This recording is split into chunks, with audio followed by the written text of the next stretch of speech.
So hello students, मैं हूँ miss Shivangi. Today आज हम क्या डिस्कस करेंगे? हम डिस्कस करेंगे first chapter of class +1, that is sets. We will study about sets. Okay, तो what do you mean by sets? What is a set?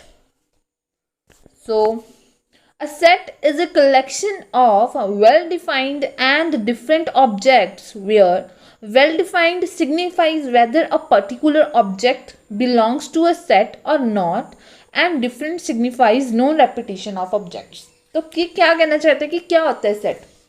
सबसे पहले आप खुद पे लो। आपने कभी किसी ने कलेक्शन की है कुछ चीज़ों की? जैसे कईयों को शौक होता है टिकट्स कलेक्ट करने का, कईयों को शौक होता है पुराने कॉइन्स कलेक्ट करने का, कईयों को डिफरेंट स्टोन्स कलेक्ट करने का। तो ऐसी एक सेट क्या है? एक सेट कलेक्शन है किसकी? Well defined. उसने यहाँ पे दो चीज़ों पे जोर दिया है, well defined and different objects. कोई चीज़ें हैं वो वेल डिफाइंड होनी चाहिए और डिफरेंट होनी चाहिए। वेल डिफाइंड मतलब उसने लिखा है जैसे वेल डिफाइंड सिग्निफाइज, ये क्या बताता है हमें? Whether a particular object belongs to that set और नॉट।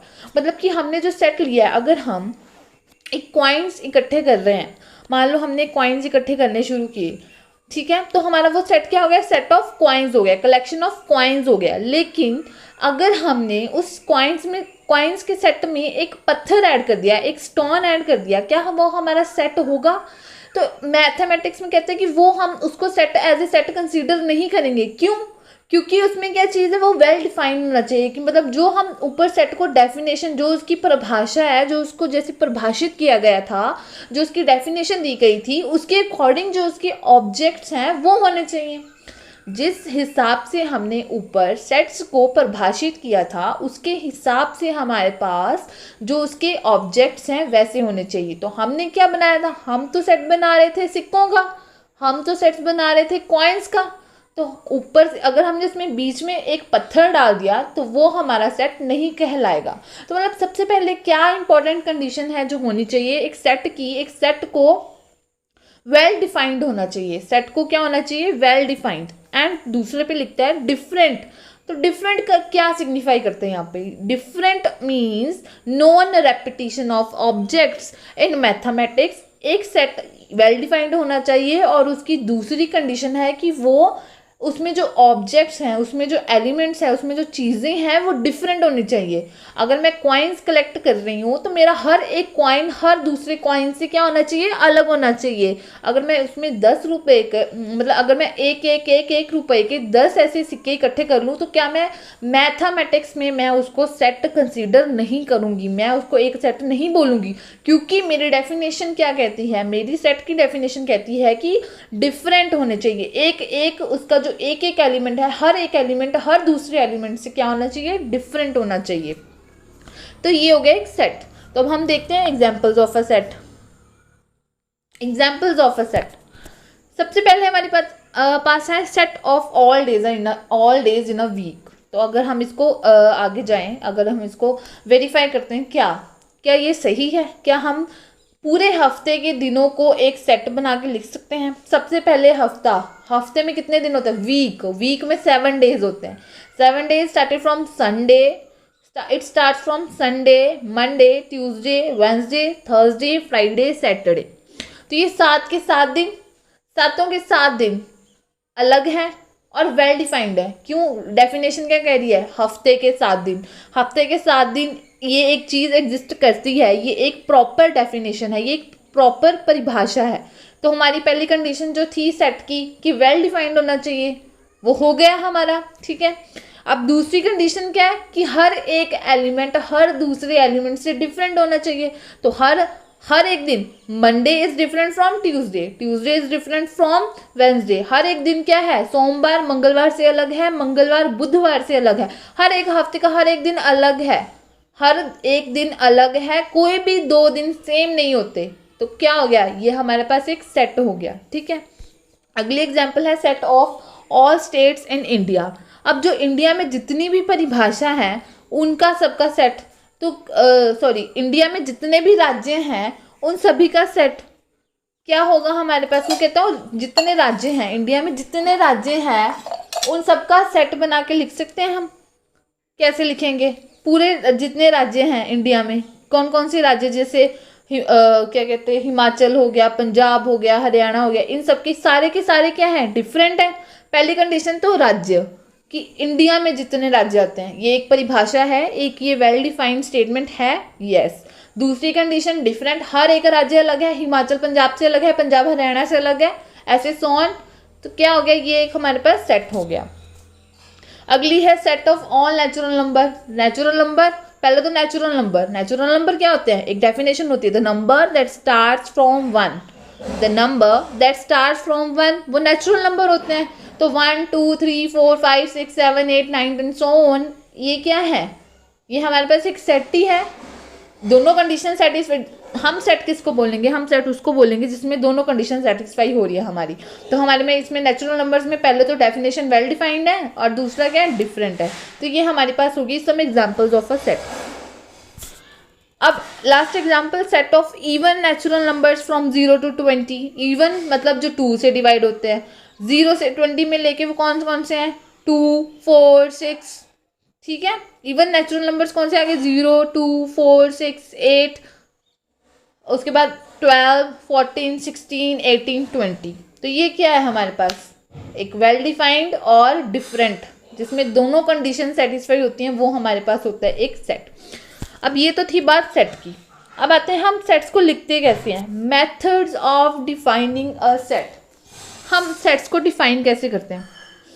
तो जो सबसे पहले हमारी फॉर्म आती है वो आती है टैबुलर, रोस्टर और इनमरेशन मेथड। हम इसको क्या बोलते हैं, टैबुलर, रोस्टर और इनमरेशन मेथड। क्या होता है टैबुलर मेथड? सबसे पहले ये किससे रिप्रेजेंट होता है, ये एक कर्ली ब्रैकेट से रिप्रेजेंट कर सकते हैं हम इसको। The second thing is, in this a set is represented by a curly bracket and for example a set of vowels A E I O U। अब मैंने एक सेट ऑफ वोवल्स लिख दिया। हमें पता है वोवल्स कितने होते हैं इंग्लिश अल्फाबेट में, there are 5 vowels in English alphabet. तो कितने हो गए, A E I O U, मैंने इनको सेट कर्ली ब्रैकेट्स में लिख दिया, ये एलिमेंट्स हो गए। तो क्या हो गया, इन दिस मेथड हम क्या करते हैं, जो टैबुलर या रोस्टर या इनमरेशन मेथड होता है, हम इस मेथड में सेट को जैसे डिफाइन करते हैं, कैसे करते हैं हम, we list all elements of a set according to the defining property. जो हमें ऊपर डेफिनेशन दी होती है उसके अकॉर्डिंग क्या करते हैं, हम एलिमेंट्स को उसमें लिस्ट कर देते हैं। हम इसमें डायरेक्ट एलिमेंट्स लिख देते हैं। हमें ऊपर कोई भी डेफिनेशन दी होगी, हमने वो डेफिनेशन पढ़ के हमें एक डिस्क्रिप्टिव फॉर्म में हमें बताया होगा कि सेट, अच्छा चलो right a set of vowels of English alphabet, हमें ऐसे बोल दिया ऊपर, तो हम उसके डायरेक्ट एलिमेंट्स लिखेंगे। जब हम डायरेक्ट एलिमेंट्स लिखते हैं तो उसको हम टैबुलर या रोस्टर फॉर्म बोलते हैं। अब दूसरा कौन सा आता है, इसी में हमारे पास आता है जो second method defining a set, वो है हमारे पास सिलेक्टर, सेट बिल्डर और रूल मेथड। इस मेथड में क्या होता है, इस मेथड में हम we do not list all the elements, but हम क्या करते हैं, इसमें एलिमेंट्स को वो नहीं करते, हम इसके सारे एलिमेंट्स नहीं लिखेंगे। हम क्या करते हैं, but the set is represented by specifying the defining property. हम क्या करते हैं, सेट को रिप्रेजेंट कैसे करते हैं, सिंपल उसकी एक डिफाइनिंग प्रॉपर्टी, एक जो डेफिनेशन है उसके अकॉर्डिंगली हम उसको लिखते हैं। कैसे, फॉर एग्जाम्पल एक पहले हम सेट को रिप्रेजेंट करते हैं, ए बी सी, किसी भी सेट को हम रिप्रेजेंट करते हैं कोई भी अल्फाबेट से, ए इज इक्वल्स टू एक्स। हम इसको बोलेंगे कैसे, एक्स, अपनी इमेज में देखो, यहाँ पे इमेज में दिया हुआ है x the set of all x, ये कर्ली ब्रैकेट, सच दैट, ये जो हमारे पास है x, such that X is a vowel of English alphabets. हमने क्या किया, हमने एलिमेंट्स नहीं लिस्ट किए, इसमें हमने elements A E I O you नहीं लिखा, हमने एक सिंपल जो डेफिनेशन थी उसको डेफिनेशन को बना के लिख दिया कि एक्स वो एलिमेंट है सच that X is a vowel of English. मतलब कि इस सेट में ए एक ऐसा सेट है जिसमें वो सारे एक्स आते हैं जो क्या रिप्रेजेंट करते हैं, जो क्या बताते हैं कि एक्स क्या है, वोवल्स है, किसके, अल्फाबेट, इंग्लिश अल्फाबेट का वोवल्स है, ठीक है। ऐसे में एक example, a is equal to X such that X is a positive even integer up to 10।